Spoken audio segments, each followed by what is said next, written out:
cries out, pleading with us to rend our hearts. Rend our hearts unto the Lord is what he says. So often I have heard these words as an invitation to give my heart to God. And isn't this something that we all try? At least on some level, we try as much as we can to give our hearts to God, to our families, and to our friends. And often on some level, we even give our hearts to work and to our passions. And not only that, we give of our intellect, our will, our desire, and our dreams. We give of all those facets which make up our hearts. However, there's probably not one of us seated here who hasn't experienced the pains and grievings which have compelled us to insulate our hearts, protecting them against being trampled upon. We know that giving our hearts is a very dangerous business. So we hold back pieces of ourselves, not wanting to expose too much. In those moments when I do actually give my heart as fully as I possibly can, I often end up snatching it back very quickly because the whole experience starts to make me feel vulnerable. My gut screams out in those moments, "Don't leave me," because now I know that that person holds a piece of me. And I'm certain that I'm not alone in this. Because of this, many days my response to where my treasure is, there my heart will be, is my treasure is under lock and key, and so is my heart. It's probably no wonder that sometimes our hearts feel suffocated. Whether we care to admit it or not, giving anyone our hearts is amazingly difficult. And this includes giving our hearts to God. Well, this week I realized that I was wrong. I was wrong about the whole giving thing. God actually doesn't want us to give our hearts. See, as I heard these words from Joel this week, rend your hearts and not your clothing, I remembered the king from 2 weeks ago to whom Naaman went. In desperate need, he tore his clothing. He ripped them into pieces. He rended them. And I remember Elisha from just this past Sunday, who grasped his clothes in mourning as Elijah was taken from him.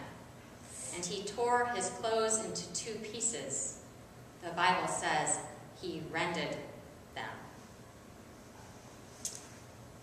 When we do not know what to do, we tear our clothes.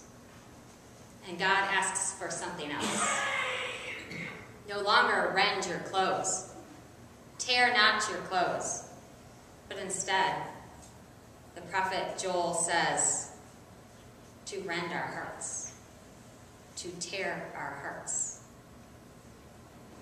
And this is very different than giving our hearts. This is even harder. Tearing our hearts means we can't just take it back. Tearing our hearts means leaving our hearts completely unprotected. A torn heart, if you think about it, exposes everything. Everything from the inside out. Open and raw before God. Rend your hearts. Thinking of doing so, I instinctively begin to wrap my shoulders and chest cavity around my heart, as if I could possibly hide it. Because breaking our hearts open, it reveals the secrets of our lives. All the hidden places that we have hesitated to go. is etched on each of our lives, our hearts. No matter how short our days have been, or how long our years have been. Within our hearts lies all of who we are, and I'm scared to show that, even to God. If our hearts are torn, then we sit with all the pieces of our lives lying before us. It could take me many days to sift through all of that. Possibly 40. Although for me that would hardly be enough. Maybe 40 years. Maybe if I had 40 years to sit with all that is encapsulated within my heart, then maybe I could begin to examine, begin to understand. Maybe then I could begin to be healed. But truth be told, I don't have that amount of time. I have about 40 seconds. I have about 40 seconds before I change my mind about this whole tearing my heart open thing. Because once it starts to spill out, we know it's not going back in neatly. A tear takes time to sew up, and it often requires help, and it leaves a mark. And I begin to wonder where it will all go. All the insides of my heart as they lay bare on the floor, and I wonder if this is really necessary. Couldn't I just tear my clothes instead? Because there's no doubt that a mark will be left. A scar, or a nail hole.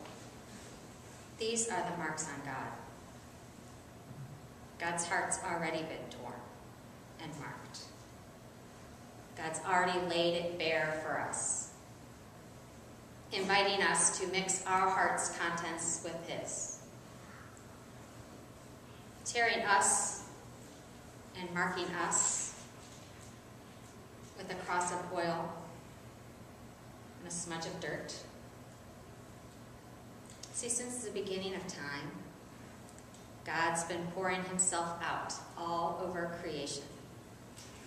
And I begin to realize that when the insides of our hearts spill out, they land in God's heart. Our hearts and God's hearts become mixed together on the floor there in front of me.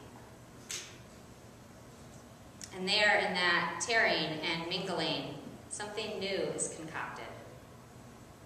It's like the ooze of my heart, the ooze of your hearts, mixes in with God's ooze. And our insides are no longer ours. See, tearing our hearts doesn't do what I expect it to do. Our hearts don't become smaller. They are expanded as our hearts are sewn into God's, grafted into the heart, which can contain the entire universe. That's the promise. That we are grafted into God and made children of God. See that 40 seconds it took to risk a little sliver? It allows us to live the next 40 hours. Allows us to journey in life the next 40 days, 40 years. Rending our hearts. Who would have thought? The question for us this Lent, for each of you, is what needs to be torn in you?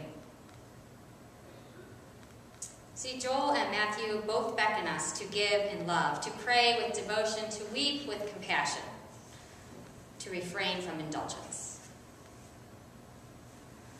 But all those things in and of themselves are not so much what Lent is about. This is not primarily a journey of giving up or taking on. It's a journey of learning how to tear our hearts for the very things that break God's heart. The prayer and the tears, and the love and the sacrifice, the giving, and the rending are really all acts which help us to make that first little rip. Just a few minutes, the ushers are going to be passing out some black cords. You can go ahead. Some black cords with a single blue bead on them. And I would like you to take one of these cords. And while we're singing the next hymn, I will invite you to have your neighbor tie this cord on your wrist.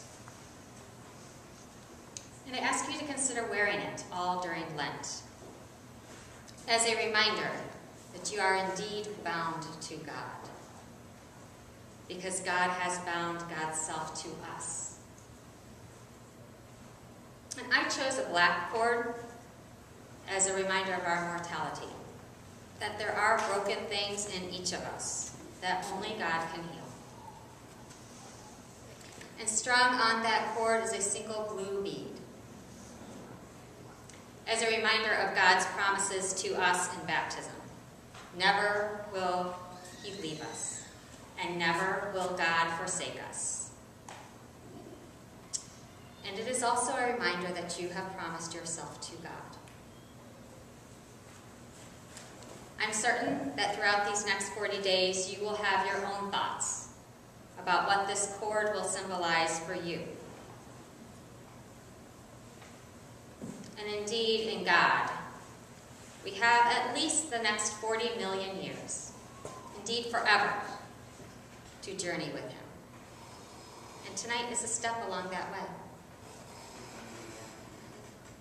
So now, may God, who waits for us to return to Him, who watches over us so attentively, assist us in our rending, so that our hearts will break completely open.